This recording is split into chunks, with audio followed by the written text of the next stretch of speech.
Okay, so you guys have really outdone yourselves this time. You sent in so much great stuff about this show, Severance, Yeah, it seems to be hitting a nerve. for sure. Yeah. We're talking about the show, um, excerpts from a document called Severance, Work, Mind, and the Divide. A whole, like, analysis, really. All about this show from a few years back, 2022, I think. Yeah, back when the world was a little bit different, maybe. Maybe. Or maybe not so much, considering what Severance is all about. Right. It's crazy how relevant it still feels. Anyway, we're going to dive deep, as always, into all this material you sent us. Try to get to the bottom of why this show, this concept of severance, is still sticking with people. Exactly. And Severance, just to remind everyone, it's all about Lumon Industries and their unique approach to work-life balance, let's call it. They offer this procedure, right, that splits your consciousness in two. Literally separates your work self from your home self. You become two distinct personalities. The innie, who only exists at work, and the outie, who only remembers life outside. And the whole thing is presented through the eyes of Mark Scout, played, of course, by Adam Scott. It's really through his journey that we start unpacking all the philosophical and ethical questions the show throws at us. Big time. So in this deep dive, we're going to tackle why Severance continues to resonate, what it tells us about, like identity control, all those fun existential things. But first, let's start with the basics. This whole concept of severance and that world it creates, it's just so unsettling, right? It is, and I think that's where its power lies, honestly. To imagine going to work and having absolutely no memory of your life outside, then you clock out and boom, your work self is gone like it never existed. It's terrifying and fascinating at the same time. Totally. It's like, what even makes you you at that point? And the setting, the office itself, it's so eerie. The show does this amazing job of creating this atmosphere that's both familiar and completely off-putting. Right, you've got these long, sterile corridors, those beige walls, that odd green carpet. Everything is just a little bit wrong. And the fact that they filmed at Bell Labs, this actual real-world location in New Jersey, just adds to the creepiness. Like, this, it could be anywhere. It could even be your office. And then there's the work they do, macro data refinement.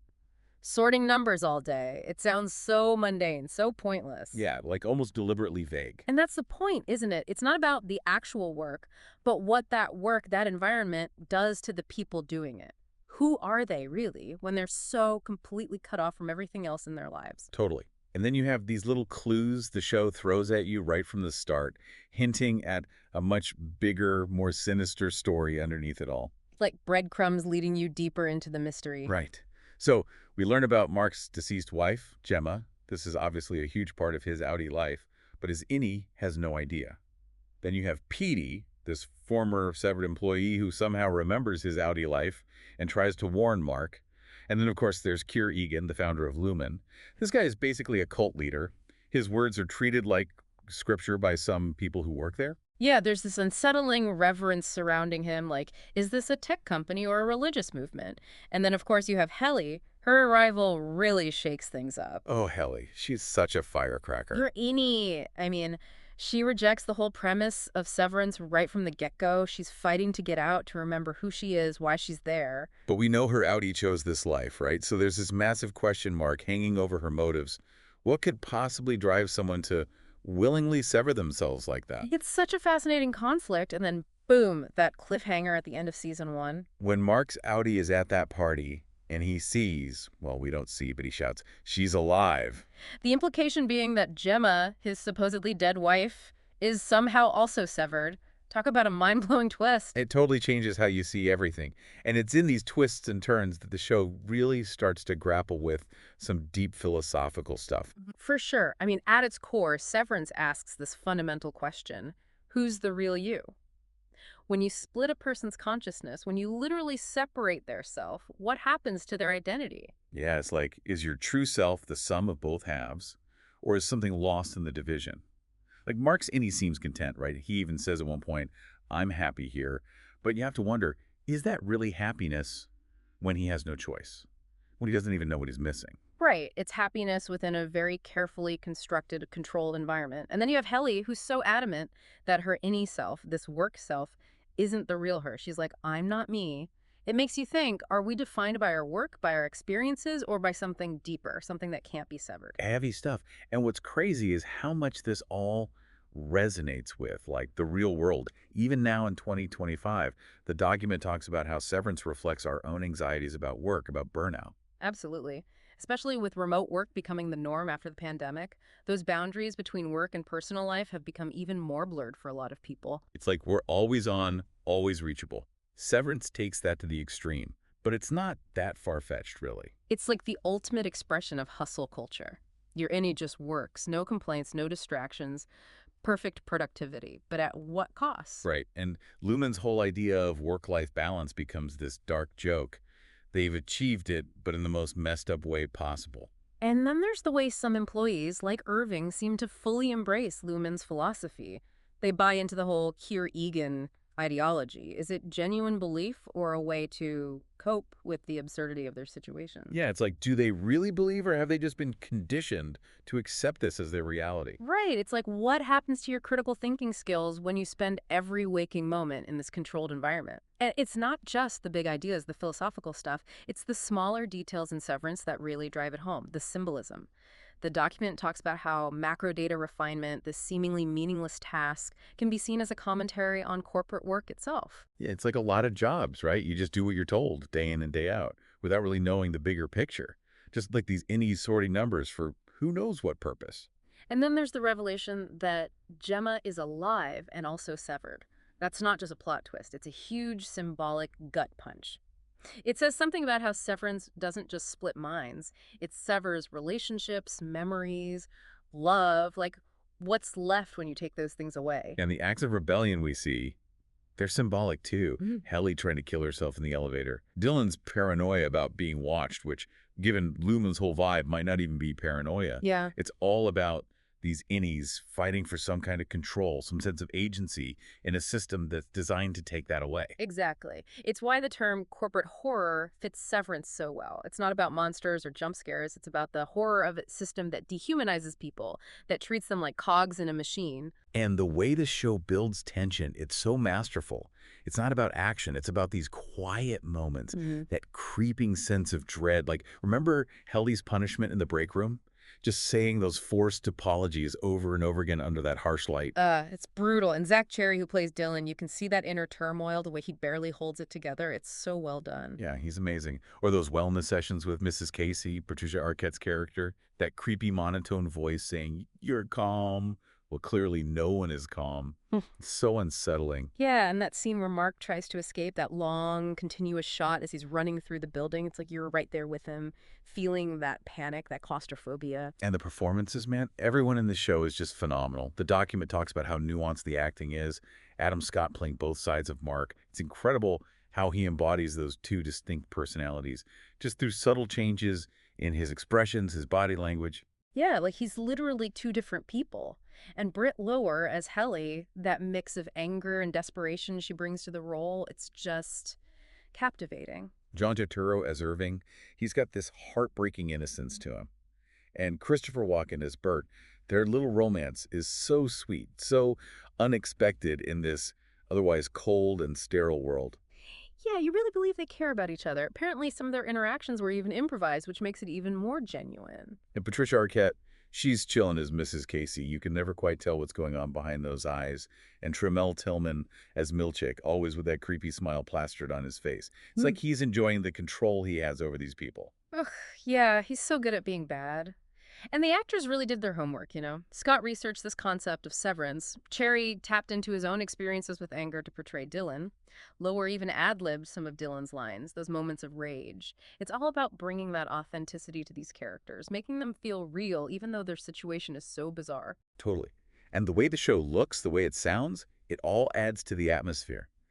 The document mentions Ben Stiller's use of symmetry in the framing, visually representing the divided mind. It's really effective. Yeah, like you're literally seeing the split reflected in the shots. And the score, that eerie synth music, it's like this constant undercurrent of tension. It's not exactly something you'd put on your playlist, but in the context of the show, it's perfect. Right. It just gets under your skin. And the fact that they used mostly practical effects, real props, like those old school handbooks, those busts of Keir, it makes the world feel more grounded, more believable. More real, which in a way makes it even more unsettling. And that last scene of season 1, the party, was all done in one take, no cuts. So when Adam Scott yells, "She's alive," Oh. that raw emotion you see, it's all real in the moment. Pretty amazing. So you've got these amazing characters, this super creepy setting, and then there's the way each character represents a different aspect of this whole messed up system. Yeah, they're almost like archetypes, right? Mark, with his internal struggle between his innie and outie. Helly, the rebel, fighting against the whole thing. Dylan, cynical, always suspicious. Irving, the true believer. Mrs. Casey, the cold, calculating enforcer. And Milchick and Bert playing their parts in maintaining control. It's like a whole ecosystem of messed upness. And each actor just nails it. Scott's blank stare as the innie. Cherry's snarl when Dylan is pushed too far. Lower's growl when she's fighting back. Turturro's heartbreaking faith in Kier. Arquette's vacant, almost soulless eyes. Tillman's unnerving smile. They embody these roles in such a visceral way. And the show has had a huge impact. It was nominated for a ton of Emmys, won a couple for sound and production design. And even though Apple doesn't release numbers, everyone was talking about Severance, It became this cultural phenomenon. And the anticipation for season 2 is huge. It's coming out in 2025, I think. Yeah, something like that. The reviews for the first season were overwhelmingly positive, too. People were comparing it to shows like Black Mirror and The Office, which is interesting because it has elements of both, but it's also its own unique thing. Yeah, it's definitely in a category of its own. And the document talks about some of the behind-the-scenes stuff, like a tension between Apple and Ben Stiller. Apparently, Apple wanted a faster pace, more action, but Stiller stuck to his vision. That slow burn tension that makes the show so effective. Good for him. It's not your typical thriller, It's something special. And Adam Scott being cast in such a dark role, that surprised a lot of people. Yeah, he was known for more comedic stuff, but he absolutely killed it. Totally. Yeah. And the themes of the show, they're so relevant to our world, especially with all the anxiety about AI and automation taking over jobs. Severance is like, what if that fear was taken to the absolute extreme? Right, like would we be willing to sever ourselves from our work lives completely if it meant job security? It's a terrifying thought. No kidding. And even though some critics initially called the show too slow, it seems like those criticisms have faded. People have come to appreciate the pacing, the way it builds that unease. Yeah, it's not for everyone, but for those who get it, it really gets under your skin. And it's a shame the tie-in book didn't quite live up to the show, though. Oh yeah, I heard about that. It's hard to capture that same atmosphere in a different medium. But the show, it's infiltrated pop culture in a big way. People are using terms like innie and outie to describe themselves. Like, my innie just wants to stay in bed, and my outie is going to a party. It's hilarious and kind of disturbing at the same time. Right. And Ben Stiller said the show reflects his own headspace, his anxieties. And it clearly resonates with a lot of people because HR departments are referencing Severance. Therapists are using it in sessions. It's like this cultural touchstone for our anxieties about work and identity. And some fans even made replica Lumon handbooks, That's dedication. Hardcore fans, for sure. But with any show this popular, there's always debate. People arguing whether it's overrated or underrated, whether the slow pace is effective or just boring. Right. Some say it's too vague, that it doesn't give enough answers. Others love the ambiguity, the way it leaves you thinking. And the question of whether it feels dated or ahead of its time, that's interesting too. The technology is definitely retro, but the themes, the concerns about control, they feel very current. Totally. And the whole cult aspect of Lumon, some critics were put off by that initially, but it's such a clever commentary on corporate culture, on the way companies try to create these all-encompassing identities for their employees.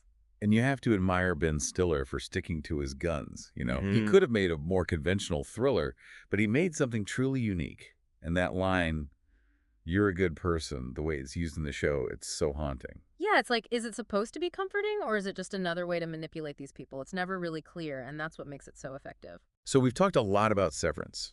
We've covered the basic premise, the philosophical questions it raises, that unique aesthetic, those amazing characters, and its impact on pop culture. It's a show that keeps people talking, even years later. For sure. It's got that staying power. And it makes you think, about the boundaries we create, the compromises we make, the things we might be sacrificing in the name of work or progress or whatever. And with technology constantly evolving, those lines are only going to get blurrier. Exactly. So here's something to chew on, something the document doesn't explicitly mention.